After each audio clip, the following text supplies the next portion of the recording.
लक्ष्मीनाथ समारंभां नाथयामुनमध्यमाम् अस्मदाचार्यपर्यन्तां वन्दे गुरु परम्पराम् वन्दे गुरु परम्पराम्। सीता मेरी माते पिता मेरे रघुनाथ, इन दोनों के चरणों में मेरा कोटि कोटि प्रणाम, मेरा कोटि कोटि प्रणाम। आए तो प्रेम से लो हरि का नाम, सब भक्तों को इस दासी की जय जय सीताराम, जय जय राधेश्याम, जय जय श्री हनुमान। श्री रामायण प्रारंभ करूं, सुनो भक्त हनुमान। आसन आन विराजियो, कथा सुनो भगवान। सियावर रामचंद्र जी की जय, पवन सुत हनुमान जी की जय, उमापति महादेव जी की जय, बोलो रे वंशवर्धन की जय। मंगल भवन अमंगलहारी, प्रभु सुदर्शन अजिर बिहारी। सिया राम पवन जानी, करहु प्रणाम जोर जुग खानी, करहु प्रणाम जोर जुग खानी। परम मंगलमय परात्पर अखिलेश्वर अखिल ब्रह्मांड नायक परात्पर पर ब्रह्म भगवान राम की वांग्मयी प्रतिमूर्ति श्री रामचरितमानस को श्रवण करने के लिए आए हुए इस राधा कृष्ण मंदिर के प्रांगण में सभी भक्तों को जय जय सीताराम, जय राधेश्याम, जय श्री हनुमान। पीछे हमने सुना कि स्वयंभू मनु और शत्रुपा को ब्रह्मा ने प्रकट किया, अपने शरीर से ब्रह्मा जी ने प्रकट किया और उनको सृष्टि रचना का कार्य सौंपा कि तुम सृष्टि रचो। जब मनु और शत्रुपा के द्वारा सृष्टि रची गई तो उनके 2 पुत्र और 3 पुत्रियां हुए। और जब वह गृहस्थ आश्रम करते करते जब उन्होंने सृष्टि रची अपनी, और उनको पता ही नहीं चला कि कब बुढ़ापे की तरफ अग्रसर हो गए, उन्हें कब बुढ़ापा आ गया पता ही नहीं चला। अब उन्हें बहुत पछतावा होने लगा कि हमें मनुष्य शरीर मिला पहली बार। हमारी सृष्टि, हमको ब्रह्मा जी ने रचना की हमारी, और हमको मनुष्य शरीर मिला और हम गृहस्थी में भूल गए। वही गलती हम सब कलयुगी जीव भी करते हैं कि जब हम पैदा होते हैं तब जब माँ के गर्भ में होते हैं जो यातनाएं वहाँ मिलती हैं तब जीव ये कहता है कि मैं पृथ्वी पर जाकर जरूर आपका सिमरन करूँगा, आपको कभी नहीं भूलूँगा। परंतु इस संसार में आकर, इस चमक चौथ की दुनिया में आकर, इस चमक में आकर वह जीव भूल जाता है, जब होश संभालता है कि मुझे भगवान की शरण में रहना चाहिए। तो शत्रुपा जी जब गृहस्थ और मनु जी जब गृहस्थ आश्रम में चले गए और बहुत देर हो गई, तब उन्हें ध्यान आया कि हम तो बुढ़ापे की तरफ अग्रसर हो गए और हमने भगवान का ध्यान किया ही नहीं। फिर उन्होंने जबरदस्ती से अपने बड़े पुत्र को राज्य देकर और वह तीर्थ करने के लिए निकल गए। जब वह तीर्थ करने के लिए निकल गए, तीर्थ करते करते वह इतनी तपस्या में लीन हो गए कि पहले उन्होंने कंद मूल फल खाकर तपस्या शुरू की, जल पिया और वायु, फिर जल भी छोड़कर, कंदमूल फल छोड़कर, वायु छोड़कर, जल छोड़कर वायु पे ही निर्वाह करने लगे। इस तरह उनके 6000 वर्ष बीत गए। उसके बाद उन्होंने वह जल भी त्याग, वो वायु भी त्याग दी, वायु को भी त्याग दिया और 10,000 वर्ष उन्होंने एक पैर पर खड़े रहकर तपस्या करनी शुरू की। जब उनकी इस तरह कठिन तपस्या देखी तो एक दिन भगवान प्रसन्न हुए और भगवान ने आकाशवाणी हुई और दोनों कि आप दोनों की तपस्या से मैं बहुत खुश हूँ, आप दोनों वर मांगिए। और भगवान से वे क्या मांगते हैं आगे सुनिए।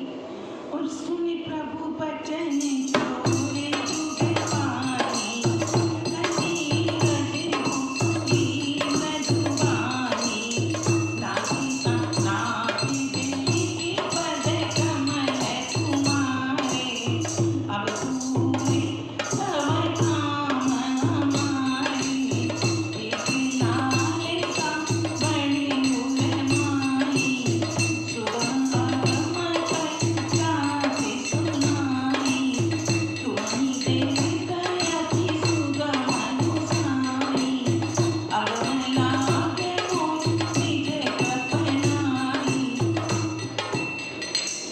तो प्रभु के वचन सुनकर, दोनों हाथ जोड़कर और धीरज धरकर बड़ी कोमल वाणी में बोले। राजा ने कहा कि हे नाथ, आपके चरण कमलों को देखकर अब हमारी सारी मनोकामनाएं पूरी हो गई। क्योंकि जब आकाशवाणी हुई तो प्रभु स्वयं उनके सामने प्रकट हो गए और जब प्रभु प्रकट हुए तो उनके रूप को देखकर, उनके सौंदर्य को देखकर राजा ने कहा कि हमें तो आपके जो चरण कमल हमने देख लिए, हमारी सारी मनोकामनाएं तो उसी से ही पूर्ण हो गई, क्योंकि हमें आपका दर्शन मिल गया। फिर भी मन में एक बड़ी सी लालसा है, उसका पूरा होना सहज भी है और कठिन भी है। मनु जी बोले कि जो हमारे मन के अंदर जो कामना है, जो लालसा है आपसे, वह सहज भी है, आपके लिए सहज भी है और हमारे लिए शायद कठिन भी है। उसे कहते नहीं बनता। हे स्वामी, आपके लिए तो उसका पूरा करना बहुत ही सहज है, पर मुझे अपनी कृपणता, अपनी दीनता पर,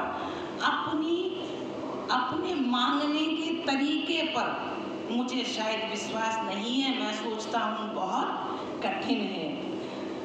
और जथा दरिद्र उदर पाई, बम प्रतिमान जगत सुखाई, दास तमावे जाने में कोई, कसाई रे मम संशय होई, सो मैं जानो अंतय जानी, पूर्वमुख मनोरथ स्वामी,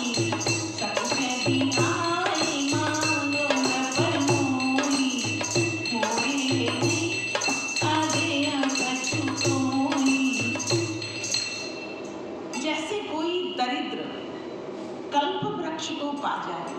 कल्प वृक्ष क्या है? सभी अपनी ख्वाहिशें, सभी अपनी मनोवांछित फलों को देने वाला है कल्पतरु। तो मनु जी कहते हैं कि जैसे कोई दरिद्र, कोई बड़ा ही गरीब दरिद्र जिसके पास कुछ ना हो, कल्प वृक्ष को पा जाए और उससे कल्प वृक्ष से भी मांगने में वह संकोच करे। मेरी स्थिति वही है कि मेरे सामने आप सर्वज्ञ ब्रह्म खड़े हुए हैं, भगवान खड़े हुए हैं, पर मुझे मांगते हुए मेरा हृदय कांप रहा है। मांगते हुए मेरा हृदय कांप रहा है आपके सामने, क्योंकि वह उसके प्रभाव को नहीं जानता। वैसे ही मेरे हृदय में संशय हो रहा है, डर सा लगा हुआ है। हे स्वामी, आप अंतर्यामी हैं, इसलिए उसे जानते ही हैं। मेरा वह मनोरथ पूरा कीजिए। भगवान ने कहा, हे राजन, संकोच छोड़कर आप मुझसे मांगो। जो आपकी इच्छा है वह मुझे कहिए। मैं तुम्हें ना दे सकूं ऐसा तो मेरे पास कुछ है ही नहीं, क्योंकि जो भक्त मांगता है भगवान जरूर किसी न किसी रूप में वह उसकी इच्छा पूर्ण करते हैं। दान शिरोमणि कृपा निधि, नाथ कहो सख भाव, साहो तुम्हारी समान सुख, सब सन कवन तुहार। राजा ने कहा कि हे दानियों के शिरोमणि, आप कुछ दे ना सकें ऐसा तो हो ही नहीं सकता। हे कृपा निधान, हे नाथ, मैं अपने मन का सच्चा भाव कहता हूँ कि मैं आपके समान पुत्र चाहता हूँ। प्रभु से भला क्या छुपाना, मैं अब प्रभु से कुछ छुपा भी नहीं सकता। मुझे आपके समान पुत्र चाहिए।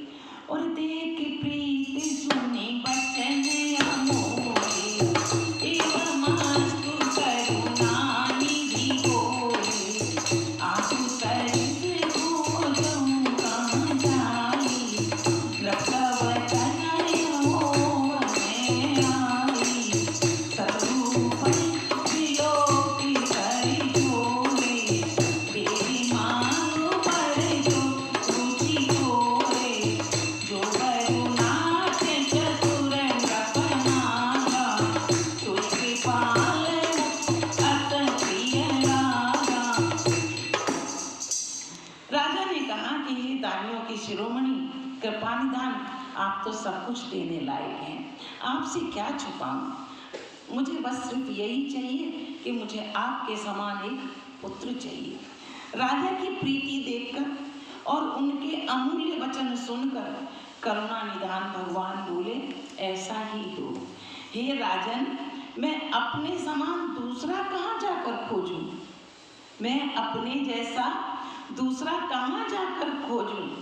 देखिए भगवान कितने कृपालु हैं। भगवान कहते हैं कि मैं अपने जैसा दूसरा कहाँ खोजूं जाके, अतः स्वयं ही आकर तुम्हारा पुत्र बनूंगा। इतनी कृपा सिर्फ हमारे प्रभु ही कर सकते हैं। शत्रुपा को हाथ जोड़कर देखा जब भगवान ने और कहा कि हे देवी, तुम्हारी जो इच्छा हो तुम भी अपना वर मांग लो, तुम क्यों हाथ जोड़े हुए खड़ी हो?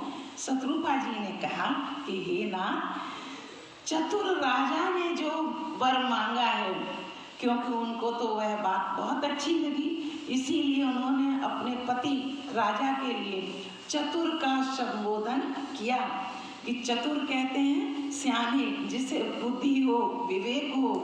तो चतुर राजा ने जो वर मांगा है कृपालु, वह मुझे बहुत ही प्रिय लगा, मुझे बहुत ही प्रिय लगा। इसका मतलब यह है कि शत्रुपा ने भी कहा कि मुझे भी वही वर चाहिए, कि मुझे भी आपके जैसा पुत्र ही चाहिए। प्रभु परंतु सुखी होते दिखाई, जल्दी भटकते तसुमई सोहाई, तुम ब्रह्मादि जनक जग स्वामी, ब्रह्म सकल उरयंतर जामी, असंजत मन संशय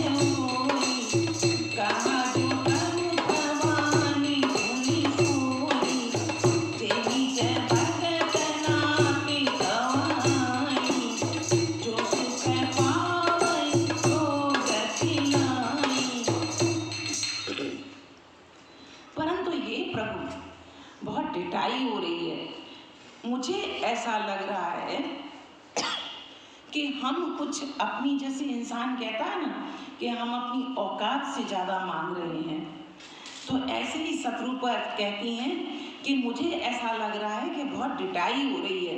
यद्यपि हे भक्तों का हित करने वाले, वह डिटाई भी आपको अच्छी ही लगती है, क्योंकि भगवान को सदैव जो जिद्दी भक्त होते हैं वह भी अति प्रिय होते हैं, क्योंकि भक्त जब जिद पे आ जाए कि मैं तो आपकी भक्ति करूँगा और मुझे यही चाहिए, तो उन्हें और ज़्यादा अच्छा लगता है। जैसे कि छोटे बच्चे होते हैं, माता पिता से जिद करके अपनी जिद मनवा के छोड़ते हैं, और माता पिता को वह जिद कभी कभी, जब बहुत छोटे बच्चे होते हैं तो वह जिद जब पूरी करते हैं तो उन्हें भी अच्छा लगता है, उन्हें भी बड़ा सुकून प्राप्त होता है। इसी तरह जो हमारे तुमेव माता च पिता तुमेव, ईश्वर क्या है? माता भी वही है, पिता भी वही है। तो भक्त जब उनसे किसी चीज के लिए जिद करता है तो वह भी उनको अच्छा लगता है। आप ब्रह्मा आदि के भी पिता, उत्पन्न करने वाले हैं, जगत के स्वामी और सबके हृदय के भीतर की जानने वाले ब्रह्म हैं। इसलिए हमें कभी कभी ये लगता है कि हम कुछ ज़्यादा कर रहे हैं, हमारी ढीठता बढ़ गई है। ऐसा समझने पर मन में संदेह होता है, फिर भी प्रभु ने जो कहा वही प्रमाण, वही सत्य है। मैं तो यह मानती हूँ कि हे नाथ, आपके जो निज जन हैं अलौकिक अखंड सुख पाते हैं, और जिस परम गति को प्राप्त होते हैं वही गति हमें भी प्राप्त हो। सोई सुख सोई गति सोई भगति, सोई निज चरण सने, सोई विवेक सोई रहन प्रभु, हमहि कृपा करि। मनु और शत्रुपा बोले कि हे प्रभु, जो आप अपने प्रियजनों को देते हो जो चीज, वही हमें चाहिए। हे प्रभु, वही सुख, वही गति, वही भक्ति, वही अपने चरणों में प्रेम, वही ज्ञान और वही रहन सहन कृपा करके हमें दीजिए। सुनि मृदु गुण रुचिर बन रचना, कृपा सिंधु तोहि मृदु रचना, जो कछु रुचि तुम्हारे मन माही, मैं तो दीन सम संशय नाहि, मातु विवेक अलौकिक सोहि, कबहु नहि करि अनुग्रह मोहि, बंदी चरण मनु कहे उबमोहि, अवधि एहित विनती प्रभु मोहि, सुख विषयिक तव पद रति होहु, मोहि बड़े मूढ़ कहे बिन कोहु, मन बिनु फनि जल बिनु मीना, मम जीव सिम सुमहि अदीना, असबरु मांगे चरण गहि रहेहु, एवमास्तु करुणा निधि कहेहु, अब तुम अनुशासन मानी, बसहु जाय सुरपति राजधानी। रानी का जब कोमल वचन भगवान ने सुना, गुण और मनोहर श्रेष्ठ वाक्य रचना सुनकर कृपा के समुद्र भगवान कोमल वचन बोले, तुम्हारे मन में जो कुछ भी इच्छा है वह सब मैंने तुमको दिया, इसमें कोई संदेह न समझना। भगवान ने अंत में ये कह ही दिया उनसे, उनके प्रेम को देखते हुए, उनकी उपासना को देखते हुए, कि जो कुछ भी तुम्हारे अंदर, चाहे तुम वो कह पाए हो या ना कह पाए हो, जो भी तुम्हारे मन में इच्छा है, क्योंकि प्रभु तो सब हृदय की जानने वाले हैं, जो भी तुम्हारे मन में इच्छा है वह सब पूरी हो जाए, ऐसा समझना, हो जाएगी। हे माता, मेरी कृपा से तुम्हारा अलौकिक ज्ञान कभी नष्ट नहीं होगा। तुम में जो अलौकिक ज्ञान है वह कभी नष्ट नहीं होगा। तब मनु ने भगवान के चरणों की वंदना करके फिर कहा कि हे प्रभु, मेरी एक विनती और है। वह विनती क्या है कि आपके चरणों में मेरी वैसी ही प्रीत हो जैसी पुत्र के लिए पिता की होती है। कहीं मैं ये ना समझने लग जाऊं जब आप पुत्र रूप में मेरे यहाँ आए और मैं आपकी भगवान के रूप में वंदना करने लग जाऊं, क्योंकि फिर मुझे वो पिता और पुत्र वाला सुख प्राप्त नहीं होगा, क्योंकि फिर तो भक्त और भगवान का रिश्ता हो जाएगा। जैसे भक्त भगवान की सेवा करता है, पुत्र होते हुए भी मैं फिर वैसे ही सेवा करूँगा जैसे भगवान की सेवा करते हैं। तो मुझे मेरा जो संबंध है वो पिता और पुत्र जैसा हो, पुत्र जैसा मैं उसे स्नेह करूं। आपको मीन्स जब आप ही अवतरित होंगे मेरे यहाँ तो मैं आपको पिता के जैसा स्नेह करूं।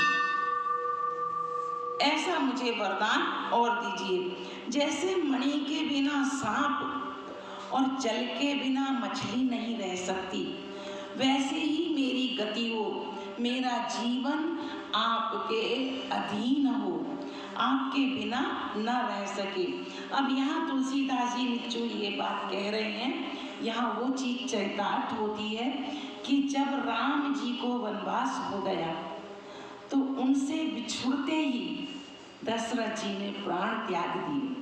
तो यहाँ इसी चीज का आशय आ गया, क्योंकि मानते हैं ना मनु जी कि मेरी वैसी ही प्रीति हो जैसे मणि के बिना सांप नहीं रह सकता और जल के बिना मछली नहीं रह सकती, क्योंकि मनु और शत्रुपा ही दशरथ और कौशल्या बने थे आकर। उन्हीं के यहाँ इसीलिए भगवान राम का अवतरण हुआ था, क्योंकि भगवान ने बोला था मैं स्वयं ही पुत्र बनकर आऊंगा।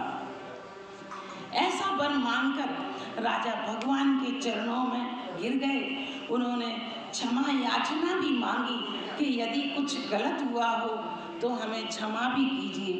तब दया के निधान भगवान ने कहा कि ऐसा ही हो, अब तुम मेरी आज्ञा मानकर देवराज इंद्र की राजधानी अमरावती में जाकर निवास करो। तह करी भोग विशाल काल, कई कछु काल तुम्हीं, कोई अवध भुआल, सब में भोग तुम्हारी सुख। तो ये तात वहाँ स्वर्ग के बहुत से भोग भोगो, वह भोग भोगने के बाद कुछ काल बीत जाने पर तुम अवध के राजा बनोगे, तब मैं तुम्हारा पुत्र होऊंगा। यहाँ कह भी दिया भगवान ने। और इच्छा मैं नर वेश समारे, वैयाऊं प्रकट निपेत तुम्हारे, असन सहित दे अधनिकाका, कयो चरित भगत सुखदाका, त्रिभुवने सादर नर बड़भागी, बहुकरी ममता मद त्यागी, आदि सहित जय जग उपजाया, सो भव करई मोर नर माया। भगवान कहते हैं कि इच्छा निर्मित मनुष्य रूप सजकर मैं तुम्हारे प्रकट घर में प्रकट होऊंगा। अपनी इच्छा से मैं मनुष्य जन्म लेकर आपके प्रकट होऊंगा। हे तात, मैं अपने अंशों सहित देह धारण करके भक्तों को सुख देने वाले चरित्र करूंगा। यहाँ जो तुलसीदास जी लिख रहे हैं ये समझने वाली बात है। भगवान ने बोला कि मैं अपने अंशों के साथ अवतरित होऊंगा। ये क्या है? ये अंश क्या है? भगवान तो स्वयं है ही। भगवान के अंश होते हैं उनके आयुध, उनके आसपास जो रहने वाली चीजें हैं। तो लक्ष्मण जी का जो अवतार साथ में हुआ है वह शेषनाग का, क्योंकि भगवान विष्णु हमेशा शेष सैया पर सोते हैं, शेष सैया पर विश्राम करते हैं। तो लक्ष्मण जी का जो अवतार है वह शेष जी का अवतार है। भरत जी का जो अवतार है वह शंख का अवतार है और शत्रुघ्न का जो अवतार है वह चक्र का अवतार है। तो भगवान ने यहाँ कहा कि मैं अपने अंशों के साथ अवतार लूंगा और सीता जी लक्ष्मी जी का अवतार है। इसीलिए उन्होंने कहा कि मैं अपने अंशों के सहित अंशन सहित देह धरि ताता और करेऊं चरित भगत सुख दाता। मैं इच्छा निर्मित मनुष्य रूप सजकर मैं तुम्हारे घर प्रकट होऊंगा। हे तात, मैं अपने अंशों सहित शरीर धारण करके भक्तों को सुख देने वाले चरित्र करूंगा। जिन चरित्रों को बड़े भाग्यशाली मनुष्य आदर सहित सुनकर ममता और मद त्याग कर भवसागर से तर जाएंगे। आदि शक्ति वह मेरी स्वरूप भूता माया भी जिसने जगत को उत्पन्न किया है वह भी मेरे साथ ही अवतार लेंगी। और पूर्वों में अविनाश तुम्हारा सत्य सत्य बन सत्य हमारा पुण्य आसे कई कृपा निधाना अंतर गान बड़े भगवाना दंपति उर धरि भगत कृपाला तेया निवसे कछुकाला दंपति उर धरि भगत कृपाला तेया निवसे कछुकाला समय पाय तनु तज अनियासा जाए की अमरावती वासा। इस प्रकार भगवान मनु और शत्रुपा जी से कहते हैं कि मैं तुम्हारी अभिलाषा पूर्ण करूंगा। मेरा प्रण सत्य है, सत्य है, सत्य है, सत्य है। इस प्रकार 3 बार बोलते हैं कि हे कृपा निधान। भगवान बार बार ऐसा कहकर वे अंतर्ध्यान हो गए। शत्रुपा और मनु को बार बार 3 बार कहने के बाद वे अंतर्ध्यान हो गए और स्त्री पुरुष राजा रानी भक्तों पर कृपा करने वाले भगवान को हृदय में धारण करके कुछ काल तक उस आश्रम में रहे। वे स्त्री पुरुष मतलब मनु और शत्रुपा जी कुछ समय तक भगवान को हृदय में धारण करके उसी स्थान पर रहे। फिर उन्होंने समय पाकर सहजी बिना किसी कष्ट के अपना शरीर छोड़ दिया और अमरावती मतलब इंद्र की पुरी में जाकर निवास करने लगे, क्योंकि प्रभु ने यही आज्ञा दी थी कि कुछ काल जाकर तुम अमरावती में निवास करो, उसके बाद फिर तुम अवध के राजा बनोगे, तब मैं तुम्हारे यहाँ अवतरित होऊंगा। यह इतिहास पुनीत यति तुम्हें कही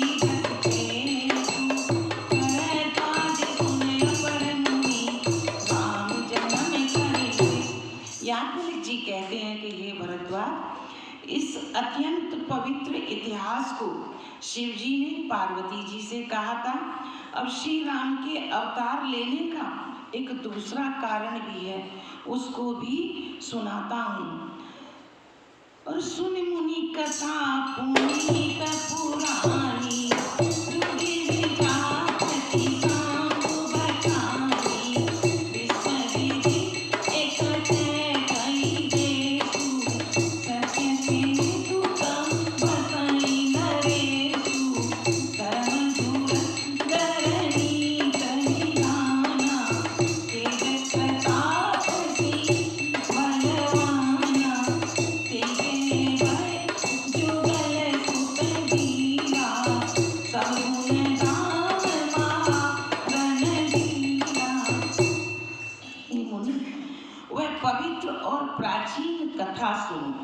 जो शिवजी ने पार्वती जी से कही थी। संसार में प्रसिद्ध एक कैकई देश है, वहाँ सत्यकेतु नाम का राजा रहता था। सत्यकेतु नाम का राजा राज करता था। वह धर्म की धुरी को धारण करने वाला बहुत ही धर्मात्मा था, नीति की खान था, मतलब नीति के विरोध कभी काम करता ही नहीं था। तेजस्वी, प्रतापी, सुशील और बलवान भी था। उसके दो पुत्र हुए, उसके दो वीर पुत्र हुए। वे सब गुणों के भंडार और बड़े ही रणधीर थे।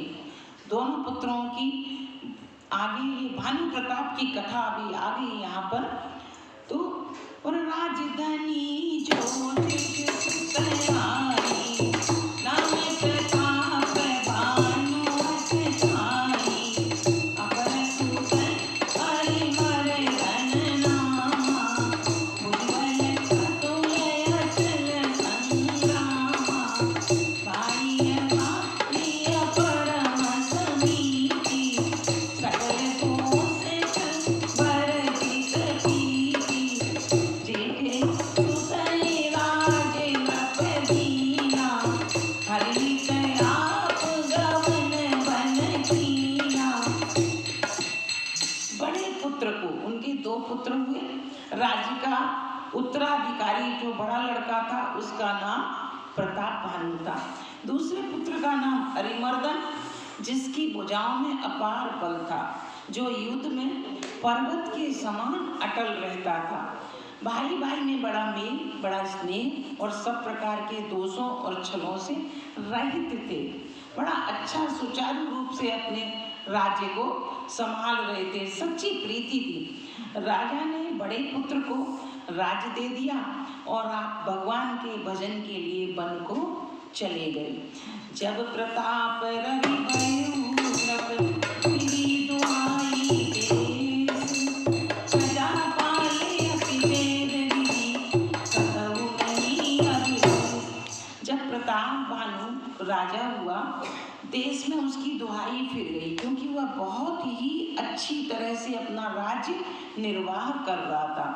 वो वेद में बताई हुई विधि के अनुरूप अनुसार ही रीति से प्रजा का पालन करने लगा। उसके राज में पाप का कहीं भी लेश ही नहीं था। आगे भगवान का जन्म किस कारण से और हुआ, ये कल सुनेंगे कथा। आज की कथा को यहीं स्थगित करती हूँ। 2 मिनट कीर्तन कर